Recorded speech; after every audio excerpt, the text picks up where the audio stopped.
Sup guys, you probably noticed that my thumbnail is the exact same as my chapter 14 thumbnail with just some of the colors changed.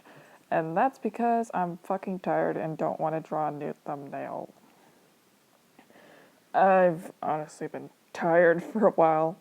And also the reason why I'm not using my usual talk sprites is because I really want to draw new ones, but again, I'm freaking tired, so I haven't really gotten around to that.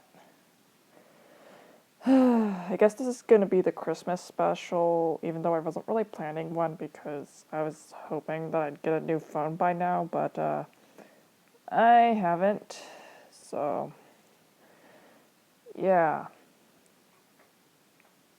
You know, I kind of think it's a good thing that I'm not super uber popular because it means I can kind of be more candid and I don't have to hide it behind some facade of just, oh, everything's all right. I'm super happy. I'm being super productive in work.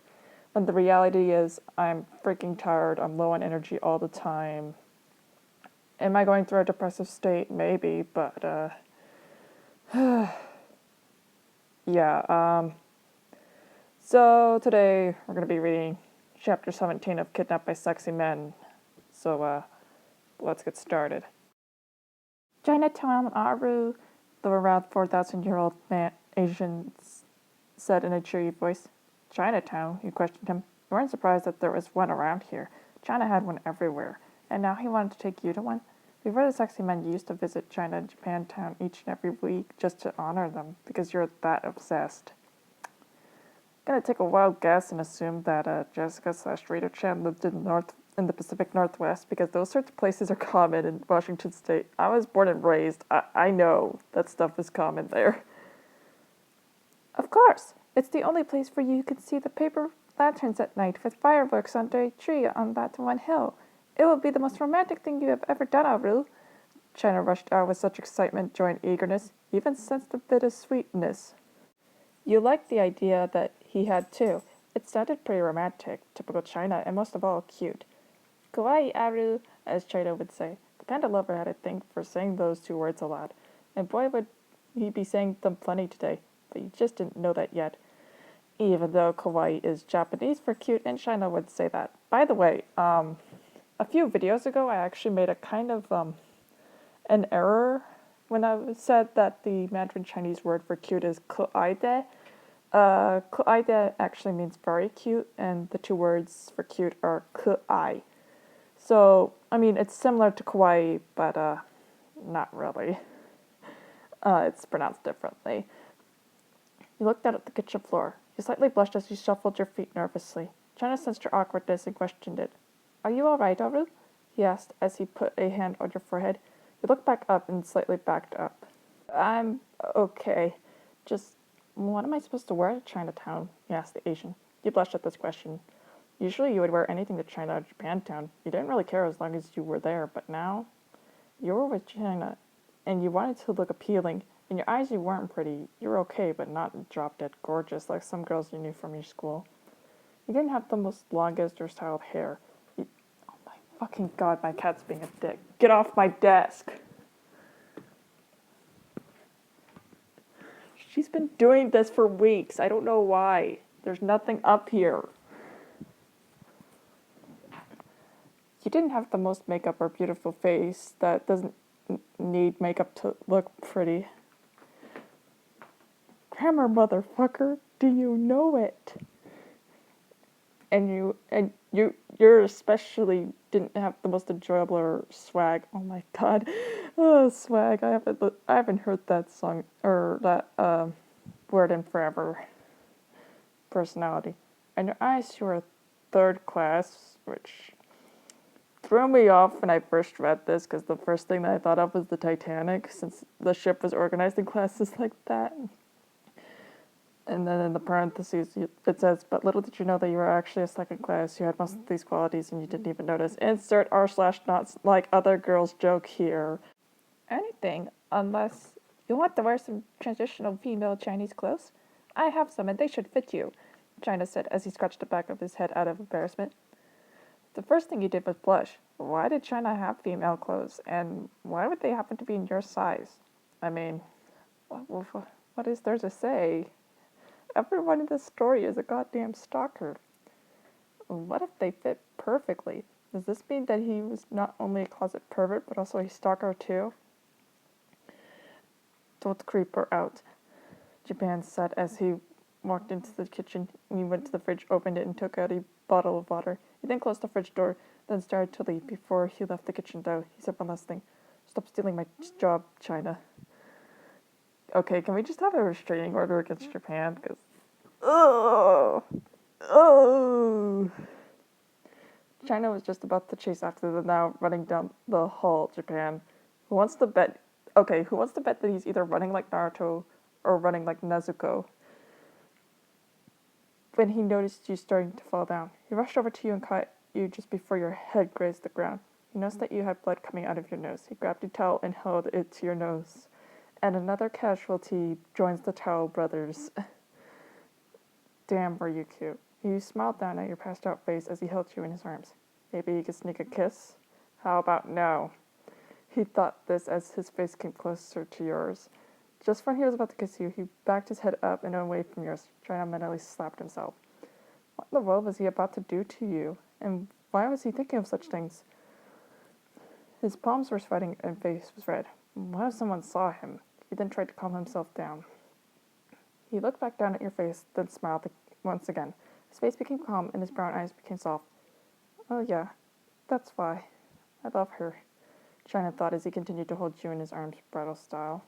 You woke up to the unpleasant feeling of your nose stinging. You know, it can't be healthy to get this many nosebleeds. You usually got this feeling in your nose when you just woke up from passing out. Usually you passed out when your nose started bleeding. As you sat up and your vision went from blurry to clear, you noticed that you were in China's room. Just how could you tell that it was his room? You seen a Hello Kitty doll on the red gold bed that you just happened to be sleeping in. You rubbed your eyes as you thought of what exactly made you pass out. Of course, it had to be from a nosebleed, but who gave you one? Japan. But he said in the kitchen that it was his job to creep you out and not China's. A shiver ran down her spine. Tomorrow was your day with Japan. What exactly would he have in store with you? You were just about to furtherly think about this when you heard singing. You looked to the other side of the room to see Chen shuffling through his closet. I'm gonna fuck this up, but I don't care. Yaraya Zhang Yo Lan Achi Wo Zhang Yo Lan Bidikoro Mansai Ne Nehao Ho Chungoku Yusan. Finishing China's sentence and the first stanza to the song. He turned around at the sound of your voice. His eyes practically smiled with his mouth as he said, You're awake.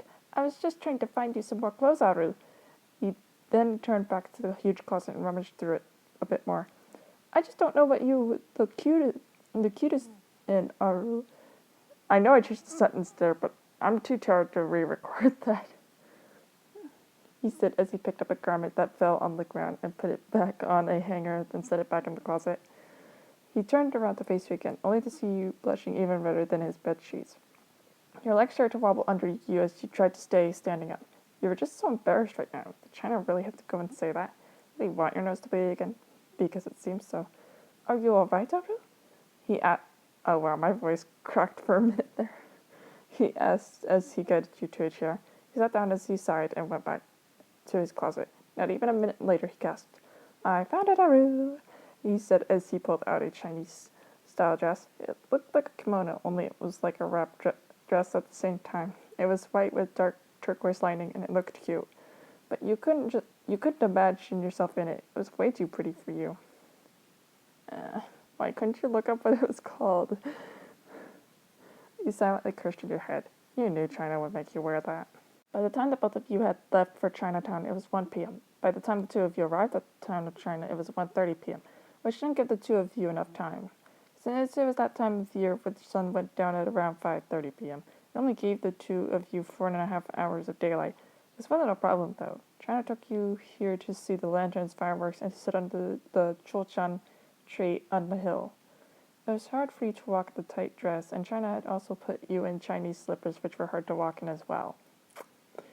And despite the fact that I really, really want to, because I'm a sucker for horrible jokes like these, I'm not going to make a joke about, you know, breaking feet, even though I really, really want to. How do women walk in these dresses, and how do people walk in these shoes? You asked as you almost tripped over a rock. China noticed this, so he slowly linked his arm with yours. Again, there's the temptation to make the joke, but I'm not gonna do it. Well, we would usually walk with someone with our arms linked. This uses teamwork to balance the both of us out. China smiled at you as you blushed. Yeah, right. Probably just another excuse to make another move on me, you thought as you started to notice that you actually were starting to walk easier. You had regained more balance. Maybe you could take that one bad thought about him back. By 5:50 p.m. it was already dark. The sun had set, and you and China sat under the chulchan tree on the hill just as planned. You were glad that there was a bench to sit on. You thought that if you had to sit on grass in a white tight dress that it would either rip or get stained, but you didn't want to ruin your date with China. You blushed as China sat down next to you. You actually made yourself blush. Was this really a date with China? You looked at his smiling face as he looked up at the sky waiting for the fireworks to start. He looked around to see one by one paper lanterns start to light up around the shops and floating in the pond that stood just below the hill.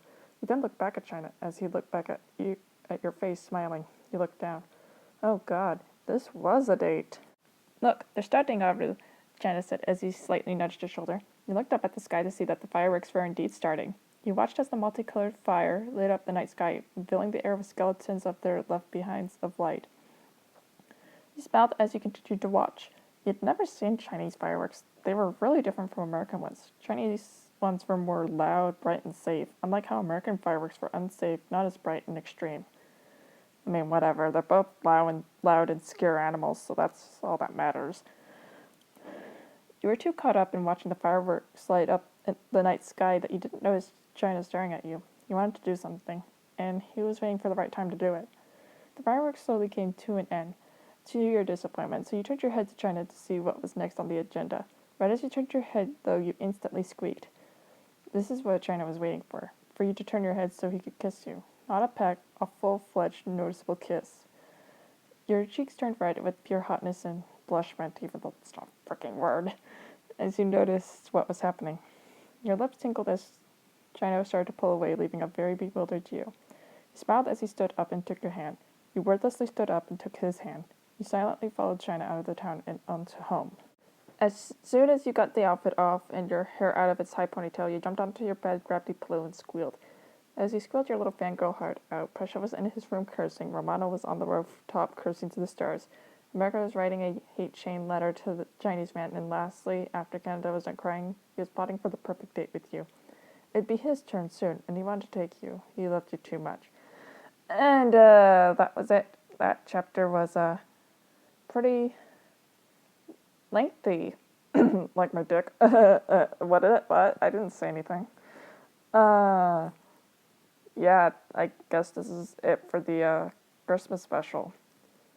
Oh, and before anyone mentions that, why didn't I make the breaking feet joke, even though YouTube isn't even available in China, so why do you care? Well, making jokes like that, I'm pretty sure would cause at least some controversy somehow, and I don't really want the potential for that to happen, especially in the state that I'm in, so, yeah, I will see you guys next time.